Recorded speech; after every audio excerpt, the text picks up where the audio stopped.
One of the games, and it's probably without question, maybe the game of the year, Saturday morning in Ann Arbor, Ohio State and Michigan. So much involved in this rivalry, so much on the line.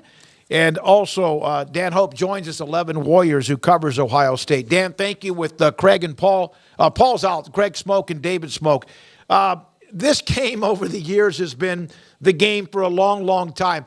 Have you ever seen such build-up as this one because of the extracurricular stuff going on as well? No, I think this really is about as anticipated as this game has been in a long time. And it might be the most anticipated this game is ever going to be, because you think about next year when the playoff is going to expand to 12 teams. I don't know if we're ever going to see another regular season college football game quite like this, where everything is on the line. You know, the way the playoff is shaping up this year, and you've got all 5 conferences still in it at this point. This really does feel like a true college football playoff quarterfinal game between Ohio State and Michigan, Big Ten title on the line. And then, like you said, you've got everything else that's built up to it with this scandal of Michigan that's dominated college football headlines for the past month, which I think has just made the hatred between these two programs grow even stronger. And so, yeah, it's certainly about as much buildup as I can ever remember for this game. Dan, there's obviously a lot of noise out there surrounding Michigan, a lot of chatter. I mean, unsurprisingly, I think Ohio State fans obviously are loving every minute and think Michigan's the worst, thing in the world. But sorting through all that noise, what's kind of been the perception of this whole thing and the Big Ten and, just sort of the way this has unfolded here over the last couple of weeks from a Buckeyes perspective? Well, yeah, you're right. Ohio State fans have certainly enjoyed this story. I mean, you can just look at the traffic numbers on our website for anything that's been written about it over the past month, and it's been very popular among Ohio State fans. But, I think the thing, that's interesting when you get back to this game is I feel like, this game on Saturday, not that it necessarily should be, but I think that it is ultimately in some ways going to shape the perception of that story going forward. Because I think if Ohio State wins this game on Saturday, it's going to be easy for Ohio State fans to say, well, Michigan just won the last 2 years because they were cheating. But if Michigan wins on Saturday, then it's like, well, what's your excuse now, Ohio State? So, I think I don't necessarily think it should, because every game is different. But I do think that, depending on how this game plays out this week, could shape some of the perception for how that story is perceived going forward. What is it like in Columbus after losing to Michigan? Because for the longest time, it was like that in Ann Arbor for what seemed like a decade.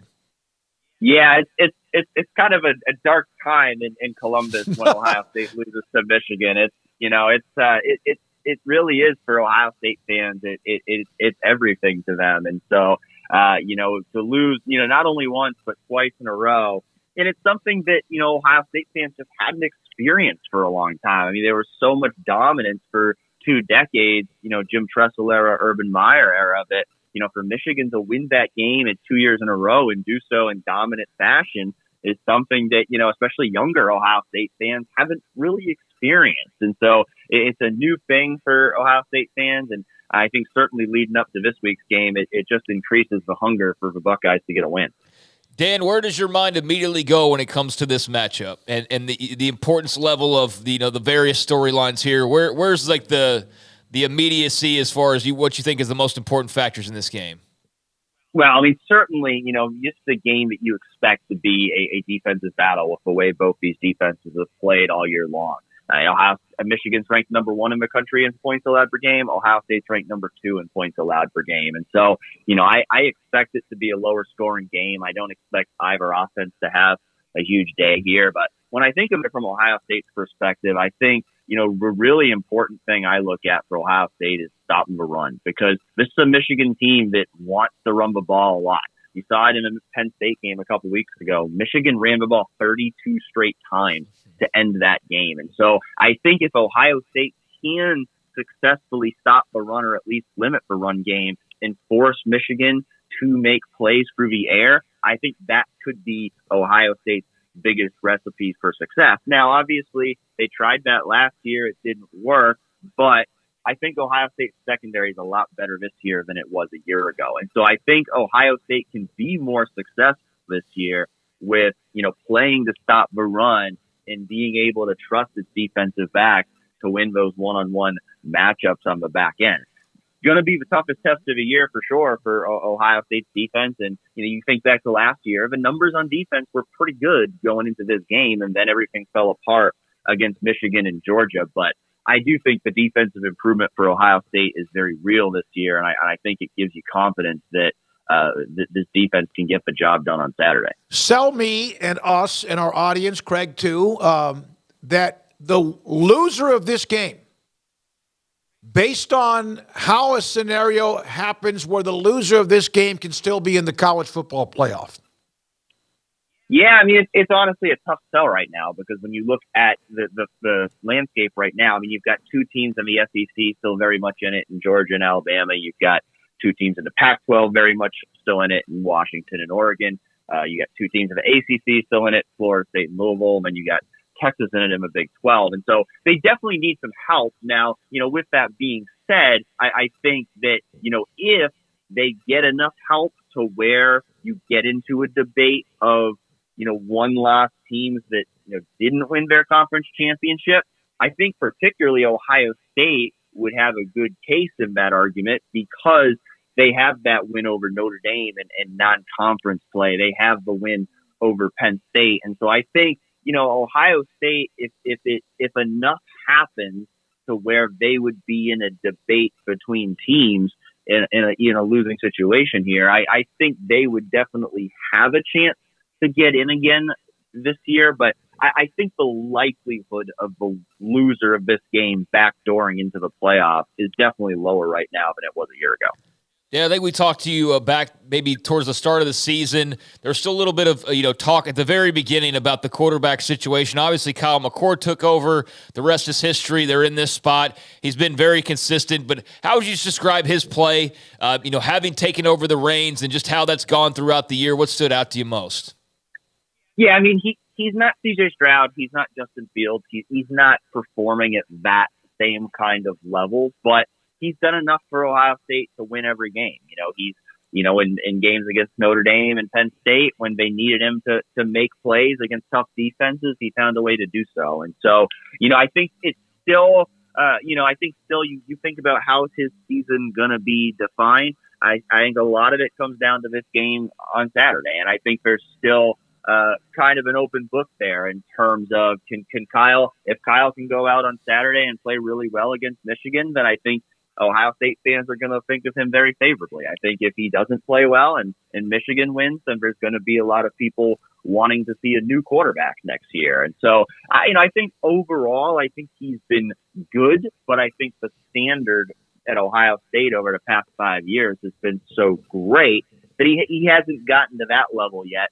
And I think a win over Michigan is really what he needs for people to start talking about him that way. I saw the note on your Twitter feed. Ohio State chose Kyle McCord over childhood Buckeyes fan J.J. McCarthy. How much does that play into this as well? Yeah, I mean, it's definitely a storyline. J.J. McCarthy is someone who, he admitted this week that he grew up rooting for Ohio State. He wanted to be a Buckeye back in the 2021 recruiting class, and Ohio State chose Kyle McCord instead. And so, I think it's certainly something that, you look at this week. I mean, the way, J.J. McCarthy's played, he's already gotten a win over Michigan. And so I think this week does serve as a test of that choice for Ohio State that, if Kyle McCord was in fact the right guy, now's the time that he's got to show it. Dan Hope with us, 11 Warriors on 365 Sports. What did you think of Jim Harbaugh's comments or lack thereof when asked about Ryan Day? I guess that was yesterday or the day before, and just how would you describe the kind of the back and forth, the relationship or lack thereof between those two? Well, yeah, Jim Harbaugh was asked Monday about if he respected Ryan Day, and he didn't answer. And then Ryan Day was asked Tuesday if he respected Jim Harbaugh, and he didn't answer. So I think those non-answers are pretty telling about what these two think of each other right now. I don't think that they're going to be spending time together hanging out in the off season. Neither one of them wants to outright say they don't like each other and give the other team bulletin board material, but they're certainly not the best of friends.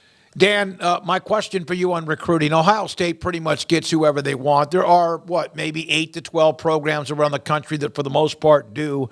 Do they rarely – are there times they just miss on somebody else? And if the case, how often do Ohio State and Michigan recruit against each other? Is it a lot more than maybe even we realize?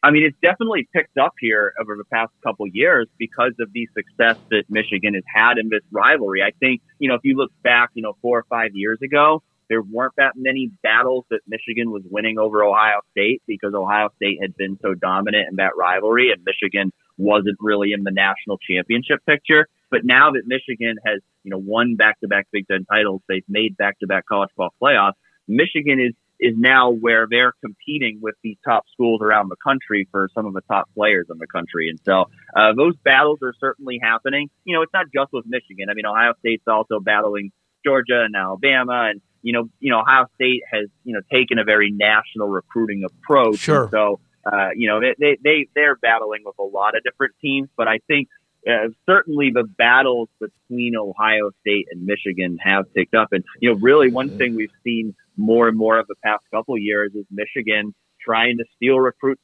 from the state of Ohio, from Ohio State. And, there's been some of those battles that Michigan has won. Ohio State has won their fair share of them too. But to see Michigan come into the state of Ohio and pick up a couple of highly rated recruits that Ohio State was also interested in, certainly speaks to how Michigan has been able to get more of a foothold in recruiting thanks to their recent success. Dan, thank you very much for your time. Happy Thanksgiving. We appreciate you.